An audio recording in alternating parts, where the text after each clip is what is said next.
এই মুহূর্তে চলে এসেছি মায়াপুরের সেই বিখ্যাত এক সম্মেলনী ক্ষেত্র, যে সম্মেলনী ক্ষেত্রে হিন্দু মুসলিম ঐক্যের একটা পীঠস্থান বলা হয়ে থাকে। বিখ্যাত বামনপুকুর অঞ্চল, যেখানে সেই কাঠ চাপার গাছ চাঁদ কাজীর সমাধিস্থল। এই বামনপুকুর অঞ্চলে আমরা পৌঁছে গেছি। সেই হিন্দু এবং মুসলিম ঐক্যের একটি পীঠস্থান। আজ থেকে প্রায় 550 থেকে 600 বছর আগের পুরনো কাঠ চাপার সেই গাছ।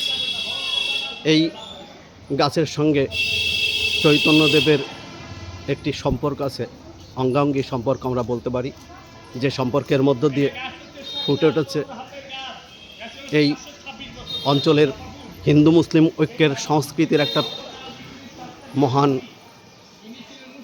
সম্মেলন। একসময় চাঁদগাজী মহাপ্রভু চৈতন্যদেবের বৈষ্ণব ধর্ম প্রচারের পূর্ণলাঙ্গে যখন রেনেসাঁ তৈরি হয়েছিল, যে সময় তিনি গ্রামগঞ্জ শহর নগর তার বৈষ্ণব ধর্ম প্রচার করে চলেছেন নাম সংকীর্তনের মধ্য দিয়ে, ঠিক সেই মুহূর্তে মুসলমান সম্প্রদায়ের একজন ম্যাজিস্ট্রেট চাঁদগাজী, তিনি তার এই সংকীর্তন বন্ধ করার নির্দেশ দিয়েছিলেন। কিন্তু নির্দেশের পরেই হোসেন শাহ প্রচার করেছিলেন যে চৈতন্যদেব নাম সংকীর্তন করুক আর যা করুক, এ কাজে কেউ তাকে বাধা দিতে পারে না। ঠিক সেই মুহূর্তেই চাঁদগাজী একটু থমকে গিয়েছিলেন। আর এই কথা শোনার পর রূপ গোস্বামী ও সনাতন গোস্বামীর নির্দেশ বঙ্গদেশের নবদ্বীপে প্রচারিত হতে থাকে, এবং যা চৈতন্যদেবের কর্ণে প্রবেশ করেছিল। এই চৈতন্যদেব তখন তার নাম সংকীর্তনের দল নিয়ে উপস্থিত হন চাঁদগাজীর বাড়িতে। সেখানে একাধিক প্রদীপ প্রজ্বলনের মধ্য দিয়ে তার কীর্তন দল চাঁদগাজীর বাড়িতে পৌঁছে চাঁদগাজীকে এক প্রকার নিরস্ত্র করার চেষ্টা করেছিল। তৎক্ষণাৎ চাঁদগাজী যথেষ্ট ভয় পেয়ে চৈতন্যদেবের পায়ে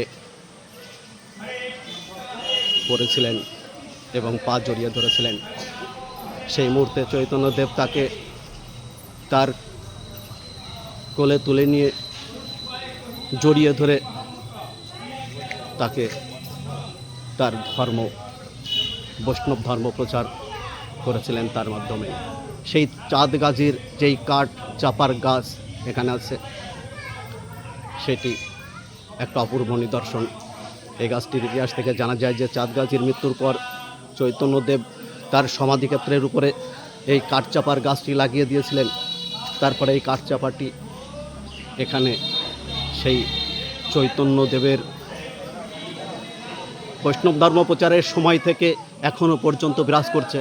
গাছটির যে কাণ্ডগুলি আছে তার ভেতরে ফাঁপা, কিন্তু তবুও গাছটি আজ প্রায় 550 বছর ধরে একটা বৃহৎ অঞ্চল জুড়ে এখনও জীবিত আছে, যা আশ্চর্য রকম।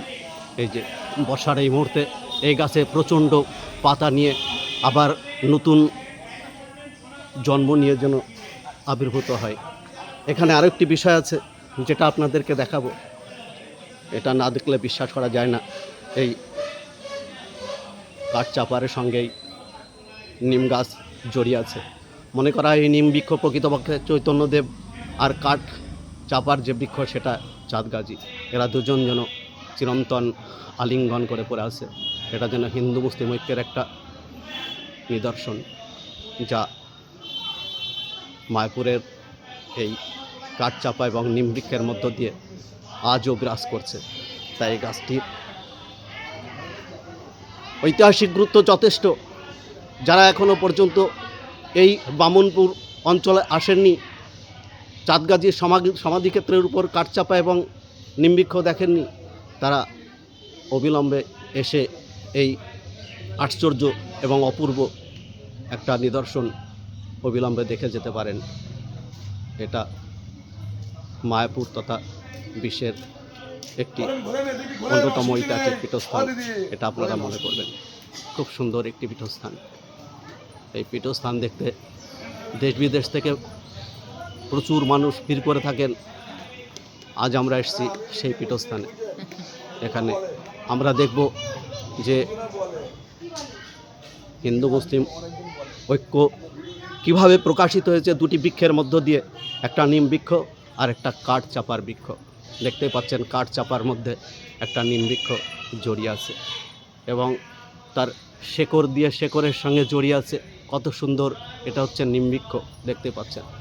আর বা সাইড দিয়ে যে ডালটি বেরিয়ে গেছে সেটা কাঠ চাপার অন্তরে প্রবেশ করেছে।